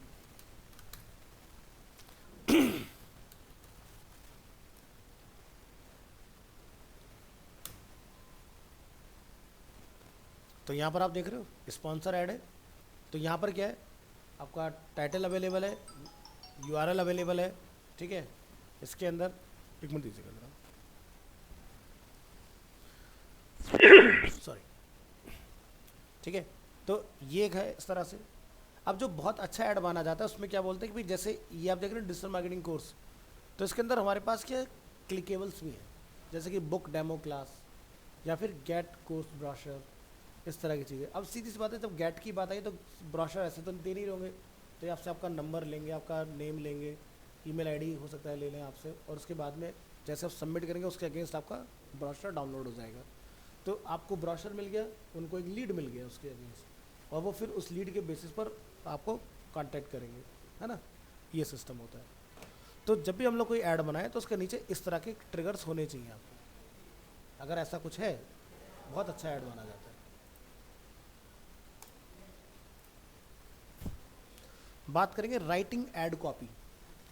जब हम लोग ऐड के लिए कॉपीज़ लिखते हैं, ये जो आप यहाँ देखते हैं इसको ऐड कॉपी बोलते हैं हम लोग। ये इस तरह की जो लाइन्स आप देख रहे हैं, ये बहुत सोच समझ के, बहुत ही प्लान करके लिखनी चाहिए, क्योंकि ये एरिया बहुत लिमिटेड होता है। आप 4 ही डिस्क्रिप्शन लिख सकते हो एक ऐड के अंदर, 10 से 15 हेडिंग्स बना सकते हो, जो ये हर बार चेंज होती रहेगी। जैसे ISP डिजिटल मार्केटिंग, ठीक है, या जैसे डिजिटल मार्केटिंग कोर्स लिखा हुआ है, तो ये हर बार जितनी बार भी सर्च होगा शफल होगी, एक नहीं होगी, ठीक है। तो जैसे हम लोग यहाँ पर रिफ्रेश करके देखते हैं, क्या यही दिखाई देता है या ऐड चेंज हो जाता है। रिलोड कर लेते हैं, बदल गई लाइन, ठीक है, नीचे वाला भी बदल गया, इसके अंदर फिर से चेक कर देंगे, चेंज हो गया। तो जैसे कि मैंने बोला कि आपका जो पहले 4 लोग आते हैं ना, ऐसा नहीं कि 4 ही लोग पार्टिसिपेट कर रहे हैं, मैं कहता हूँ 4000 लोग डिजिटल मार्केटिंग कोर्स के ऊपर बिड कर रहे हैं। तो गूगल क्या करेगा, आपका जो सबसे ज़्यादा सर्च वाला होगा वो दिखाता है। लेकिन जितनी बार मैं पेज को रिलोड करो, देखो ब्रांड बदल रहे हैं, ध्यान देना। फिर से अभी डीजी परफॉर्म आ रहा है, नीचे वाला देखो बदल गया, फिर रिलोड करेंगे, डीजी परफॉर्म है, ये ISP देखो सेकंड पर आ गया, पहले टॉप पर था सबसे पहले। ये चीज़ें तो शफलिंग होती रहती है। तो जितनी बार शफल हो रहा है, कीवर्ड हमारा नीचे का ये चीज़ें बदल रही हैं। पहले ISP में ट्रिगर नहीं थे, अब आ गए ये चीज़ें। तो एक ऐड के बहुत सारे वेरिएंट गूगल खुद बना लेता है एक ही ऐड के अंदर। लेकिन गूगल आपसे ये कह रहा है कि भाई आप, मैं तो बना ही रहा हूँ, आप एक ऐड को मल्टीपल तरीके से डालो, कम से कम 2, ज़्यादा से ज़्यादा जितने बना सकते हो। तो मैंने आपको एक लाइव एग्जांपल दिया था ना लास्ट क्लास में, फेसबुक सोशल मीडिया का। एक कंपनी 20-20, 30-30 ऐड एक साथ चला रही है। जैसे अगर अरीना की बात की जाए,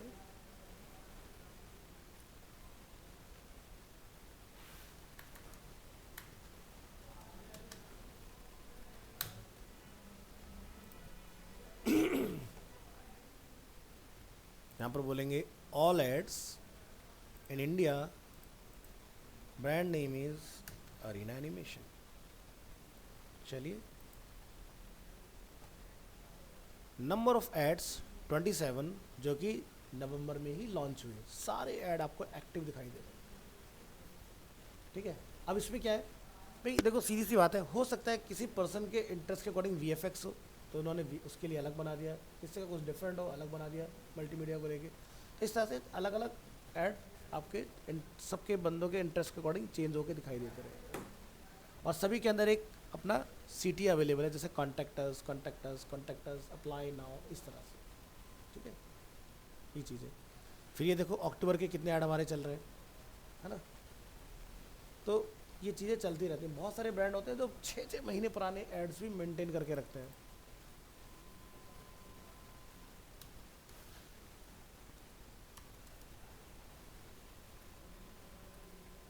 कपिवा का सर्च करते हैं, जैसे कि इनके बहुत सारे पेजेस हैं, और आप देखोगे इनके ट्रिलियंस ऑफ फॉलोअर्स हैं। देख रहे हैं यहाँ पर आप 58.2 ट्रिलियन फॉलोअर्स। 16 ऐड देखो इनके इस पेज पर चल रहे हैं, 130 ऐड इनके यहाँ चल रहे हैं, ठीक है, भर भर के ऐड है। सोचो कितना पैसा लगाते हैं लोग। अब ये किसी फेमस चेहरे को पकड़ के नहीं ला रहे, पॉइंट अगेन वही आ गया कि भाई शाहरुख खान को किसी एक ऐड के लिए एंडोर्स कर लो, ले गया 100 करोड़ रुपए, उससे तो 100 करोड़ में तुम भाई साहब पता नहीं कहाँ पहुँच जाओगे, है ना। तो आज की डेट में जो डार्क साइड है, जो स्टार्स का जो डार्क साइड है वो ये है कि आज की डेट में आपने ऐड देखा होगा, मतलब एक पर्सन का अगर हम लोग ऐड की बात करें, एक पर्सन एक चीज़ को नहीं बेच रहा है, अब इन्फ्लुएंस कर रहा है, वो 10 चीज़ों पर एक साथ काम कर रहे हैं, है ना। नोटिस किया ऐसा कभी? किसी एक का एग्जांपल बताओ, किसको देखा? एक पर्सन पर्टिकुलर एक चीज़ के लिए काम नहीं कर रहा है, वो 10 चीज़ों को आपको रिकमेंड कर रहा है। कोई भी एक स्टार ऐसा कोई ऐड देखा आज तक? नहीं दिया ध्यान। जैसे विराट कोहली का देख लो, अनुष्का का देख लो, उसकी वाइफ का ही, ठीक है, उसका देख लो क्या नाम है, कार्तिक आर्यन हो गया, और कैटरीना कैफ को देखो, ठीक है, उसके हस्बैंड को देखो, विकी कौशल को देखो, ये जितने भी लोग हैं ना, जो सबसे ज़्यादा बहुत हाई इनकम में कंसिडर होते हैं, तो मेंटेन करने के लिए भाई आपको भी ये करना पड़ेगा, क्योंकि आज के टाइम में सीधी सी बात ये है कि इनके हालात बहुत ख़राब है स्टार्स के। एक तो सीधी सी बात है, इनका जो थिएटर वाला सिस्टम था वो तो ख़त्म ही हो रहा है धीरे धीरे बिल्कुल। आज की एक पिक्चर को जहाँ पहले आने में 3 महीने लगते थे, यहाँ रिलीज़ हुई 15 दिन में थिएटर से होते ही आपके OTT पे आ गई। अब OTT पे तुम्हें पता ही क्या इनकम होगी, है ना। तो इनके बादले हो रखे हैं, ठीक है, खर्चा निकालना मुश्किल है लोगों के लिए। हमें लगता है कि इनकी लाइफ बड़ी लग्जूरियस है, लेकिन दिखावे की है। डिजिटल मार्केटिंग के पॉइंट से मैं ये बताता हूँ, इनके सबसे बुरे हालात हैं आज की डेट, क्योंकि इनको आज की डेट में देखोगे ना, तो जो पॉडकास्टिंग है वहाँ पर भी बड़े आराम से देखने के लिए मिल जाएंगे तुम्हें। यही है डार्क साइड, क्योंकि अब डिजिटल मार्केटिंग प्लेटफॉर्म इतना हाईली एडवांस हो चुका है कि मुझे अब ऐसे चेहरों की ज़रूरत ही नहीं है। चेहरे की ज़रूरत तब पड़ती है जब आप बिल्कुल नए हो, जब आप किसी ब्रांड को बहुत स्ट्रेटजाइज करके लेके चलते हो। टाइम लगेगा 6 महीने, कोई बात नहीं, मुझे करोड़ों खर्च करने की ज़रूरत नहीं फालतू के लोगों के ऊपर, मैं ब्रांड बिल्डिंग करूँगा। चला रहे लोग एड्स, और ये ब्रांड बेला बिटा का मैंने आपको दिखाया था, बंदा जो ऑनर ही उसका ब्रांड एम्बेसडर है, वो जाता है बड़ी बड़ी कंट्री में, वहाँ जाके एड शूट करके ले आता है। सो ये है डिजिटल मार्केटिंग का पावर। देखो, डिजिटल मार्केटिंग एक ऐसी चीज़ है कि जो खत्म नहीं हो सकती, लेकिन डिजिटल मार्केटिंग का चार्म लोगों ने ख़राब कर दिया just because of lack of knowledge. पता है नहीं, किसी के लिए ऐड चला दिया, उसका एक्सपीरियंस ख़राब कर दिया, वो कहेगा जी बेकार है। भाई सीधी सी बात है, आज आप ऐसा समझो, एक लेमन लैंग्वेज में, आप किसी एक डॉक्टर से ट्रीटमेंट लेते हो, आपके लिए बहुत अच्छा है। मेरे पे कोई दूसरा बंदा है जो वहाँ गया, उसके पास उसका जो प्रॉब्लम है वो सॉल्व नहीं हुआ, वो कहेगा बेकार है। यही तो होता है, कॉमन माइंडसेट यही तो होता है। अब देखो सीधी सी बात है, कुछ चीज़ें जो होती हैं वो ऐसी हैं कि बिलीफ सिस्टम। अब हमें पता है कि मेरा एक जो फैमिली डॉक्टर है वो मेरे को 5 दिन की डोज देता है, लेकिन मैं 2 डोज में ठीक हो जाता हूँ। तो आप आँख बंद करके वहीं जाओगे, कल को वो तुम्हें पुड़िया में राख भर के खिला दे, तुम वो भी खा लोगे। भाई सीधी सी बात है, तुम्हारा भरोसा है और तुम ठीक भी हो जाओगे। और वहीं पर तुम एक बहुत नामी ग्रामी के पास जाते हो भाई, तो तुम ठीक नहीं हो रहे, तो क्योंकि तुम्हारा सिस्टम ट्रस्ट नहीं कर पा रहा। तो यही है डिजिटल मार्केटिंग भी, जहाँ तुम्हारा एक बार ट्रस्ट बिल्ड हो गया ना, तो तुम वो आंख बंद करके चीज़ ले लेते हो। और जहाँ तुम्हारा ट्रस्ट बिल्ड ही नहीं हो पाता, चाहे ब्रांड कितना ही तगड़ा हो, तो वहाँ पर तुम वो चीज़ लेते ही नहीं हो। सो पहली चीज़, किसी भी चीज़ को अगर तुम्हें कामयाब होना है तो तुम्हारा कॉन्फिडेंस होना उसके अंदर। जैसे बहुत सारे हमारे स्टूडेंट्स होते हैं जो वेबसाइट डिज़ाइनिंग डेवलपमेंट पूरा पढ़ लेते हैं, लेकिन उन्हें अंदर से वो हिम्मत ही नहीं आती कि मैं बन पाऊँगा कि नहीं। जब ये डाउट रहेगा ना खुद से, तो नहीं बन पाऊँगा, ये गारंटी है। और जब तुम्हें ये रहेगा कि मैं करके दिखाऊंगा इस चीज़ को, है ना, तो तुम कर जाओगे इस चीज़। क्योंकि वेबसाइट डिज़ाइनिंग या डेवलपमेंट कोई भी फील्ड ऐसा नहीं है जहाँ पर आप अगर रेगुलर मेहनत करो कामयाबी ना मिले। ज़रूर मिलेगी, देर सवेर हो सकती है, पर चांसेस तो जीतने के पूरे पूरे हैं, ठीक है। और जहाँ तुम डाउट में रहोगे, ये नहीं समझ में आ रहा, वो नहीं समझ आ रहा, पूरा पढ़ लिया, 1 साल के बाद आप वीडियो उठा के मैं देखूंगा, तो कुछ नहीं होने वाला, क्योंकि बहुत देर हो चुकी है। आप प्रेशर में चले जाओगे खुद से अपने आप, या फिर अपने आप को इतना माइंड फ्री हो कि भाई चलो कोई बात नहीं, 1 साल मैंने सारा देख लिया, दोबारा से फिर से मेहनत करूँगा, मैं कामयाब हो जाऊँगा उस चीज़ के अंदर। बट भाई हर चीज़ के अंदर एक रेगुलर आपको कंसिस्टेंट रहना बहुत ज़रूरी है। अब यहाँ देखो, यही सेम काम आपका डिजिटल मार्केटिंग कर रहे हैं। तो कहने का मतलब मेरा ये है कि आप एक बहुत बढ़िया गुड्स मैन्युफैक्चरर हो, बट आपको सामान बेचना नहीं आता, तो आपको सेल्स का तो बंदा रखना ही पड़ेगा ना।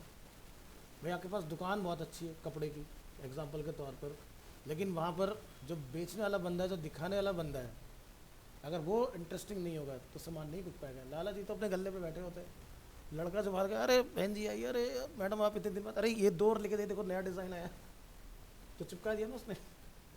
मार्केटिंग। अब स्क्रीन पर हम लोग जब कर रहे थे डिजिटल मार्केटिंग, वहाँ हम लोग ऐसा थोड़ी ना करते हैं शॉप वाला सिस्टम, वहाँ बार बार दिखो, जब बार बार दिखोगे तो कॉल टू एक्शन क्रिएट होता है, और तभी आपका प्रोडक्ट बिकता है।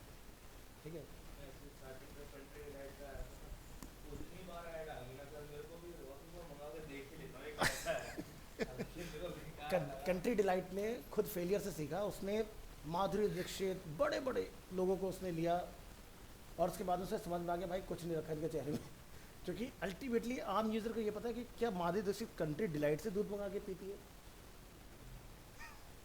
पॉइंट समझो ना। तो उन्हें समझ में आया कि नहीं, हम गलत जगह पर जा रहे हैं, हमें आम आदमी को टारगेट करना चाहिए। जब आप एक अननोन चेहरे को देखते हो तब आपको भरोसा आता है जो आपके उसमें हो। अब स्टार्स तुम्हें दिखा रहे हैं कि वो ये देख लो वो देख लो, उससे किसी अब नहीं बना सकते आप पब्लिक को बेवकूफ़, इसलिए इनका भविष्य खतरे में आ गया। ठीक है, अब ये नहीं चल सकते, तो एक्टिंग में चल सकते, प्रोडक्ट सेलिंग में ये कामयाब नहीं है चेहरे। कि जैसे इंडिया में अमिताभ बच्चन से, आमिर खान से, शाहरुख खान से कोक का ऐड करा तो कामयाब हो जाएगा, खत्म। इसलिए इन्होंने यहाँ के फेस हटा के साउथ के लेने स्टार्ट कर दिए, क्योंकि साउथ वालों में फिर भी थोड़ा सा वो पोटेंशियल दिखता है। धीरे धीरे सब खत्म हो रहा है मार्केट। एडवर्टीजमेंट अब टोटल एआई बेस्ड होने जा रहा है बहुत जल्दी। अपना खुद का बनाओ मॉडल वॉडल सारा चीज़ें सेट, अपना करो प्रोडक्ट ब्रांडिंग, जब मर्जी अपना मॉडल चाहिए, अपना काम खत्म। सो एआई मॉडल की अगर बात की जाए तो मैं आपको एक छोटा सा शायद दिखा देता हूँ, लेकिन